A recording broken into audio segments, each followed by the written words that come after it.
വിവാദ വ്യവസായി അനീഷ് ബാബുവിന്റെ അറസ്റ്റ് ഒരു ദിവസത്തേക്ക് തടഞ്ഞ ഹൈക്കോടതി. മുൻകൂർ ജാമ്യാപേക്ഷയിലാണ് ഹൈക്കോടതിയുടെ നടപടി.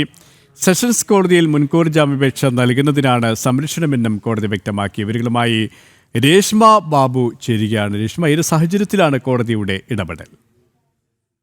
സുരേഷ്, ഇഡി ഉദ്യോഗസ്ഥർ പ്രതിയായ കൈക്കൂലി കേസിലെ പരാതിക്കാരനാണ് കൊല്ലത്തെ വ്യവസായിയായ അനീഷ് ബാബു. അനീഷ് ബാബുവിനെതിരെ നേരത്തെ ഈ കശുവണ്ടി കയറ്റുമതിയുമായി ബന്ധപ്പെട്ട് ഇഡി ഒരു കേസ് എടുത്തിരുന്നു. കള്ളപ്പണ ഇടപാടുമായി ബന്ധപ്പെട്ടുള്ള ഒരു കേസായിരുന്നു.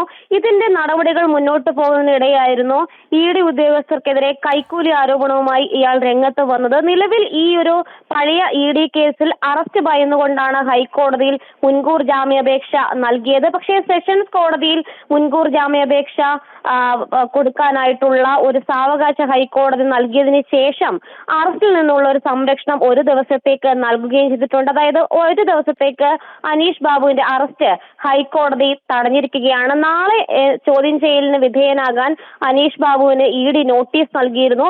ഇതിന്റെ പുറമെയാണ് ഹൈക്കോടതിയെ സമീപിച്ചുകൊണ്ടുള്ള ഒരു മുൻകൂർ ജാമ്യത്തിനായിട്ടുള്ള നീക്കം നടത്തിയത്. എന്തായാലും നേരത്തെ തന്നെ അനീഷ് ബാബുവിന്റെ 5.5 കോടി രൂപയുടെ സ്വത്തുക്കൾ എൻഫോഴ്സ്മെന്റ് ഡയറക്ടറേറ്റ് കണ്ടുകെട്ടിയതാണ്. എന്തായാലും സെഷൻസ് കോടതിയെ സമീപിക്കാൻ വേണ്ടിയിട്ടാണ് ഒരു ദിവസത്തേക്ക് അനീഷ് ബാബുവിന്റെ അറസ്റ്റ് ഹൈക്കോടതി തടഞ്ഞിട്ടുള്ളത്. കൊച്ചിയിൽ നിന്നും രേഷ്മ ബാബുവാണ് വിവരങ്ങൾ നൽകിയത്.